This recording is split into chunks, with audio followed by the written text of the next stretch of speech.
देखिए मन जो है इसको शुरुआत से डिसिप्लिन करना चाहिए। डिसिप्लिन का मतलब क्या है? डिजायबल शब्द आता है डिसिप्लिन से। डिसिप्लिन का मतलब क्या है? जो चीज जिस तरीके से करना चाहिए उस तरीके से ही होना चाहिए। जैसे पढ़ते समय पढ़ो, खेलने के समय खेलो, खाने के समय खाओ, टाइम पर सो जाओ, जल्दी उठो। इसके लिए रेगुलेटेड लाइफ चाहिए, उसको डिसिप्लिन बोलते हैं उसको। कभी कभी मन डिसिप्लिन ना चाहता है वो। जैसे आप देखते हैं, आपके माता पिता पैसा देते हैं, हम पैसे का दुरुपयोग करते हैं अनेक लोग, करेक्ट है ना? उसका डिसिप्लिन नहीं होता है, किधर खर्चा करना चाहिए किधर नहीं करना चाहिए। कितने लोग पार्टी करते हैं, पार्टी में बहुत पैसा की बर्बादी करते हैं, आपने देखा होगा ऐसे। इस तरह किसी सिनेमा देखने के लिए कभी कभी ब्लैक टिकट लेने के लिए 10 गुना ज्यादा खर्चा करते हैं। तो कुछ लोग ताश खेल कर, द्यूत क्रीड़ा करके उसमें खो बैठते हैं पैसा ऐसे। तो इसके लिए डिसिप्लिन चाहिए। मैं ये सब नहीं करूँगा। पैसा माता पिता बहुत तकलीफ उठाकर कमा कर दिया है, उसका सदुपयोग करूँगा, उसके लिए डिसिप्लिन चाहिए उसको।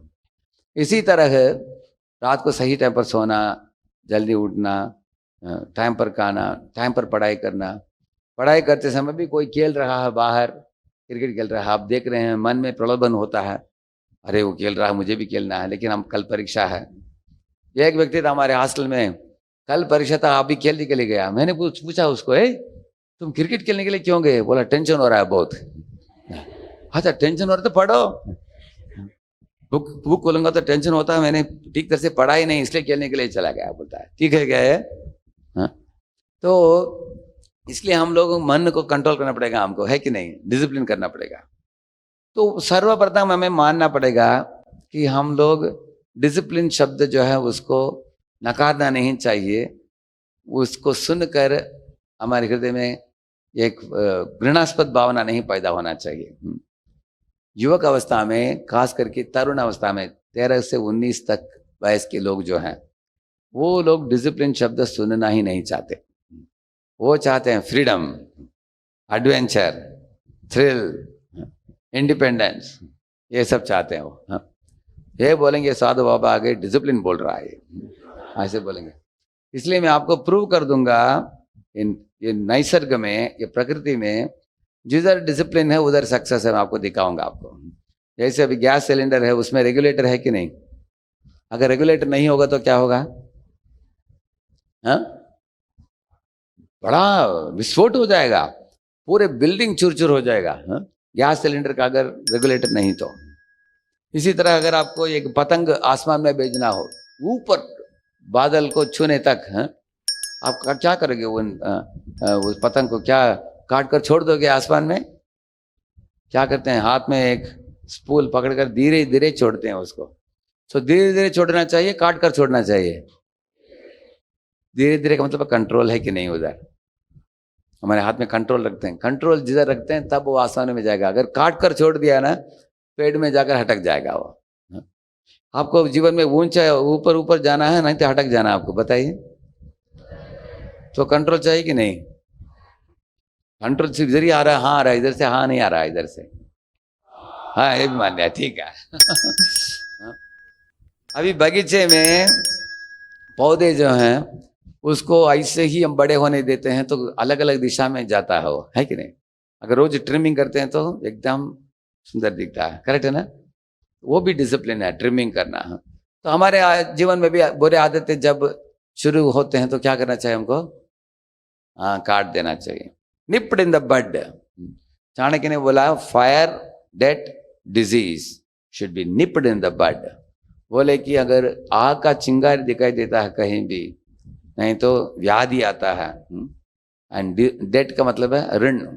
इन चीजों को क्या करना चाहिए? शुरुआत में ही मिटा देना चाहिए। Fire debt and disease should be nipped in the बड।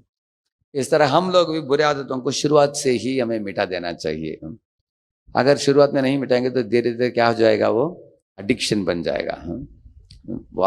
अगर आप आलसीपन करते हो, दिन में 4 घंटा सोना, रात में 8 घंटा सोना, तो वो आदत पड़ जाएगा उसका। सो कर आदत पड़ जाएगा ऐसे। बाद में सर खाते समय अगर हम थोड़ा ज्यादा खा लिया तो खाने के बाद क्या होता है? खाने के बाद पढ़ने की मन करता है, क्या होता है? हाँ, आलसीपन होता है। और आलसी होकर हम क्या करना चाहते हैं? थोड़ा लेटना चाहते हैं, लेट कर सो जाएंगे। सोने के बाद उठकर देखेंगे 2 घंटा चला गया। इसलिए शास्त्र बताते कि ज्यादा मत खाओ, ज्यादा मत सो, जितना चाहिए उतना खाओ। खाने के बाद हमें शक्ति मिलना चाहिए। अगर लारी ड्राइवर मोटल में खाते हैं, खाने के बाद क्या करते हैं? सो जाते हैं क्या? अगर लारी में बैठकर सो गए तो क्या होगा?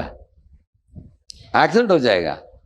वो लोग खाने के बाद एनर्जी मिलता है चलाने के लिए। इस तरह हमको भी खाने के बाद एनर्जी मिलना चाहिए पढ़ने के लिए, है कि नहीं? उतना ही खाना चाहिए।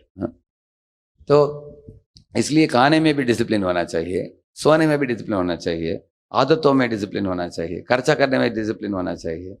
हाँ, और हमारे मुख से जो निकलते हैं शब्द बोलते हैं, वो भी कटु वचन नहीं बोलना चाहिए, झगड़ा भी नहीं करना चाहिए, गप्पा नहीं मारना चाहिए, अपना और दूसरे विद्यार्थियों का समय की बर्बादी भी नहीं करना चाहिए। अगर आपने कुछ मूवी देखा, कल आपके मित्र के साथ खड़े होकर 3 घंटा बात करो, उसका भी समय बर्बाद हुआ, आपका भी हुआ। ऐसे इसलिए हम लोग नियंत्रण रखना चाहिए इन चीज़ों में, डिसिप्लिन की ज़रूरत है। जैसे बाढ़ होता है, उसमें कुछ डिसिप्लिन नहीं है। बाढ़ से कुछ काम होता है? बाढ़ जानते हैं ना? बाढ़ जब आता है तब कभी कभी वो बकरा नहीं तो गाय इत्यादि को भी वो उठा कर लेके जाता है, वो मर जाते हैं कभी। कभी घरों को भी तोड़ देता है वो। कभी बाढ़ में लोग भी मर जाते हैं, करेक्ट है ना? अभी कांडला में एक बाढ़ आया था कुछ 7-8 साल के पहले। तो बाढ़ से बड़ा नुकसान होता है, कुछ भलाई नहीं होता है। लेकिन वही बाढ़ को कंट्रोल करने के लिए एक डैम बनाया आपने। डैम बनाने से क्या होता है? वो बाढ़ को बचाकर, पानी को बचाकर रख सकते हैं, जब चाहिए तब छोड़ सकते हैं, है कि नहीं? तो अभी डैम में एडवांटेज क्या है? जब चाहिए तब पानी आप ले सकते हैं अच्छे काम के लिए। ऐसे तो आपके जीवन में भी माता पिता एक दीवार है, आपके टीचर लोग दूसरे दीवार है, और भगवान तीसरे दीवार है। तो माता पिता, टीचर, भगवान, ये लोग डैम बना दिया आपको। अगर डैम के अंदर रहोगे तो आपकी शक्ति बढ़ जाएगा। अगर आप डैम नहीं चाहिए, मैं बाढ़ बन के रहूंगा, तो बाढ़ में जाएगा, कुछ काम के लिए नहीं है ना? कुछ लाभ नहीं, उसको भी लाभ नहीं, माता पिता को भी लाभ नहीं, दुनिया को भी लाभ नहीं। तो गांधी जी जब बैरिस्टर करने के लिए लंदन बेचने वाले थे, उनके पिताजी माताजी, वो लोगों को थोड़ा चिंता हुआ कि बेटा पाश्चात्य देश में जाएगा, शराब पिएगा, सिगरेट फूकेगा, स्त्री के पीछे भागेगा, तो बिगड़ जाएगा उसका चरित्र, नहीं भेजना चाहिए उसको। कुछ लोग बोले कि नहीं नहीं, उसको सीट मिला है, भेज दीजिए। अनेक माता पिता डरते हैं बच्चे बिगड़ न जाए, लेकिन गांधी ने वचन दिया, मैं जाऊंगा लेकिन मैं ये सब बुरे आदतों में कभी नहीं फंसूंगा। मैंने सुना कि गांधी जब गए लंदन में बैरिस्टर के लिए, बाहर सब लोग मांस खा रहे थे, तो गांधी जी ने सिर्फ आलू को जो गरम कोयले में वो फ्राई करते थे उसको, और शेंगदाना भी उसको फ्राई करके वही खाते थे रोज ऐसे। एकदम सरल भोजन, कभी भी शराब नहीं पिया, सिगरेट नहीं फूका, चरित्रवान जीवन जिया, लौट आए, बाद में बने भारत के पिताजी बने, करेक्ट है ना? Father of the nation. इतने चरित्रवान जीवन जिया उन्होंने। क्योंकि उन्होंने रामायण देखा था उनके 5वीं कक्षा में, रामायण का एक ड्रामा देखा था उन्होंने। उस दिन से उन्होंने अपने मन में शपथ लिया कि प्रभु रामचंद्र के चरित्रवान जीवन से मैं प्रभावित हुआ हूँ, मैं भी जीवन एक चरित्रवान जीवन जीऊंगा, सत्यपरायण होकर जीऊंगा ऐसे। तो इस तरह हम लोग रामायण, महाभारत, गीता, भागवत इत्यादि से अच्छी चीज़ों को सीखते हैं, उसको अपने जीवन में हासिल करते हैं, तो डिसिप्लिन आएगा ऐसे महान कैरेक्टर्स को देखकर। जैसे अर्जुन की बात हम कर रहे हैं, अभी अर्जुन है, युधिष्ठिर महाराज हैं, लेकिन आजकल इन हीरोज और हीरोइन इनको छोड़कर आजकल अनेक लोग बॉलीवुड हॉलीवुड के पीछे पड़े हैं। उन लीडर उधर के जो एक्टर एक्ट्रेस हैं उनके पीछे। लेकिन उसमें अनेक एक्टर एक्ट्रेस होते हैं, उनका चरित्र क्या है उनमें जो देखना पड़ेगा हमको। अगर हम भी चरित्रहीन बनेंगे तो डिसिप्लिन नहीं आएगा हमारे जीवन में।